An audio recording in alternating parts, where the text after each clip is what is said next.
listeners, Advocacy Coordinator Tatum here to say thank you for starting your day with our peerless, trusted Progress Texas podcasts. This critical midterm year, you can invest in the largest digital network for Texas progressives by becoming a monthly member for our summer drive. If you haven't joined or increased your gift yet, you can join today at the link in the show notes, and we'll thank you with union-made merch to match your values, plus a shout out on the Daily Dispatch. Thanks in advance for funding the progressive Texas you want to live in today. My name is Ian Shaw. I'm the president of the Brewer Foundation. Progress Texas is on the right side of things. I think in Texas, with the Democratic Party and what the values are, I think Progress Texas messaging is spot on with that and pushing those values forward. It's Monday, July 20th, 2026, and this is the Progress Texas Daily Dispatch, rapid response on the breaking news stories Texas progressives need to know. I'm Chris Mosier. Progress Texas amplifies progressive values, leaders, and actions through our no paywall podcasts and digital media. We reach millions of Texans monthly, and that's made possible by folks like you who invest in independent progressive media by Texans for Texans. Huge thanks to Francis Ferguson, Emily Evans, and Beverly Wright for their ongoing sustaining support. I think most folks paying attention to Texas politics would agree that a live debate between the two candidates for Senate would be a show well worth watching. And it's starting to look a little more likely. Joseph Rowe at Fox 7 TV in Austin says Democratic nominee James Talarico has accepted debate invitations from 3 major Texas news outlets and has challenged Ken Paxton to show up, highlighting the fact that Ken Paxton has managed to avoid public debate stages for over a decade. In fact, I've noticed that, for me anyway, it's kind of weird how unfamiliar Ken Paxton's actual voice is when you hear it, and not having had to face cameras a whole lot over the years might be the reason for that. Maybe that's just me, but the Paxton campaign has agreed broadly and in concept that a debate should happen, but I'm not seeing any formal acceptance from that camp to any of the 3 set TV times. Meanwhile, John Moritz at the Austin American-Statesman notes that Governor Greg Abbott is still pretending his Democratic challenger Gina Hinojosa doesn't exist and has not agreed to a debate. And while most of our listeners, I think, would relish a chance for Talarico to hold Ken Paxton's feet to the fire, Texas Senate debates in recent cycles have upended the old political maxim about debates tending to favor challengers and underdogs, while strong debate performances against Ted Cruz helped Beto O'Rourke narrow polling gaps and later helped Colin Allred to drive significant grassroots fundraising. As we all lament, Ted Cruz ultimately beat both of those Democrats. No shortage of worry over clandestine Republican maneuvering for potential interference in the midterm election has been inspired by the sudden and largely unexplained departure of Texas Secretary of State Jane Nelson, which became official this last Thursday. Jen Rice at Democracy Docket says Governor Abbott has appointed longtime aide Robert Howden as the new Secretary of State, bypassing for now Nate Schatzline, who remains in position as a special advisor on elections. Still some trepidation out there that this switcheroo is happening with only 106 days to go. Emily Eby French, policy director at Common Cause Texas, says of Howden, quote, "It is incredibly frustrating that the people of Texas do not get to hear from him in confirmation hearings or vet him by direct election before he runs a huge consequential election in November," unquote. And Austin State Rep and Vice Chair of the House Elections Committee, John Busey, weighs in that, quote, "Texas House Democrats will be watching closely to ensure the Secretary of State's office remains focused on administering secure, fair, and accessible elections.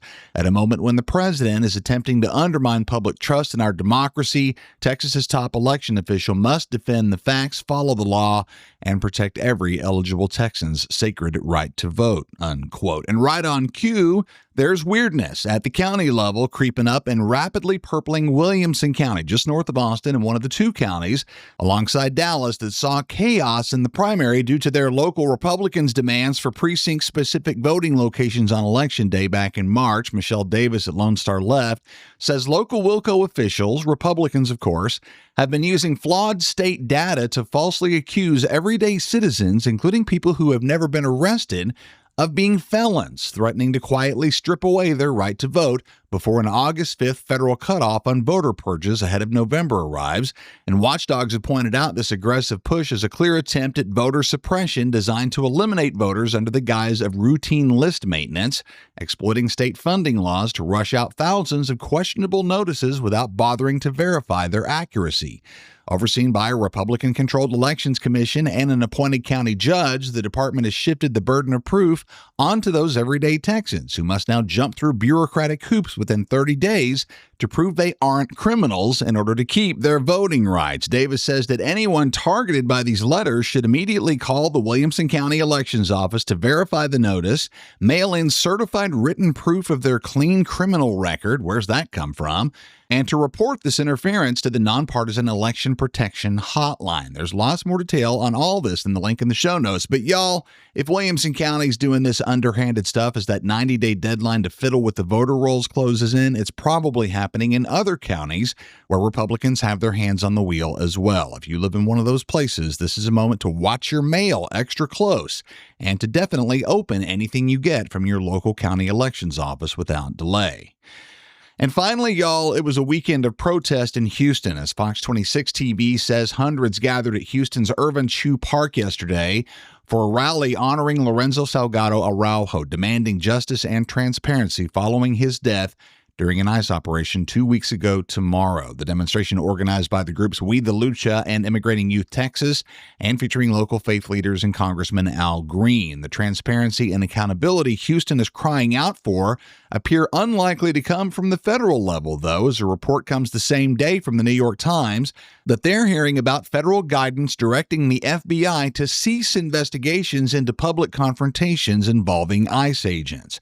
A major shift that severely loosens independent oversight of that agency. The Trump administration has denied any policy change, but Times reporters say internal Department of Homeland Security notices suggest responsibility for probing alleged assaults during ICE operations would transfer from the FBI to their own Homeland Security Investigations Division, which would effectively amount to the DHS being tasked to investigate itself. Further, as Homeland Security Investigations lacks jurisdiction over federal civil rights violations, this structural shift would also render those self-serving inquiries largely toothless.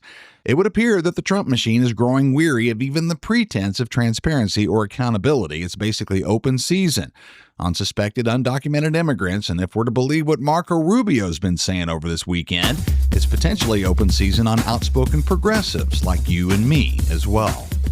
This election year, you can support the real free press by investing in pro-democracy, pro-justice, progressive storytelling delivered by Texans for Texans. Join Progress Texas this summer ahead of the midterms and become a monthly donor today, or increase your giving during our summer sustaining donor drive. With your partnership, we can reach more independents, more progressives, and more young voters who must be mobilized to win elections this fall. We invite you to sign up or to increase your support during our summer drive, and we'll thank you with Perks for Progress, union-made merch to match your values. You can choose from our exclusive Resist coffee mug, a sweet Progress Texas summer koozie, and a progressive button pack. Plus, you'll get a shout out on the Daily Dispatch like this one for our friend Elizabeth McNair, who's been a backer of ours for a long time, but responded to the summer drive to bump up her monthly support. Elizabeth, we need about 100 more of you around here. Thanks again so much for listening and for helping us continue our important work. Speaking of merch, grab that merch to match your values at our web store at ProgressTexas.org. Humans Against Abbott, Y'all Means All, and Resist shirt, stickers, and buttons abound. Hit the web store at ProgressTexas.org to support your favorite podcast network today. That's the Progress Texas Daily Dispatch for this Monday, July 20th, 2026. Links to all these original stories can be found in our show notes. When lies in Texas are well funded by the far right, your support for fact-based reporting is needed and appreciated. I'm Chris Mosier. Thanks so much for listening. Have a great day and a great week. We'll catch you again right here tomorrow morning.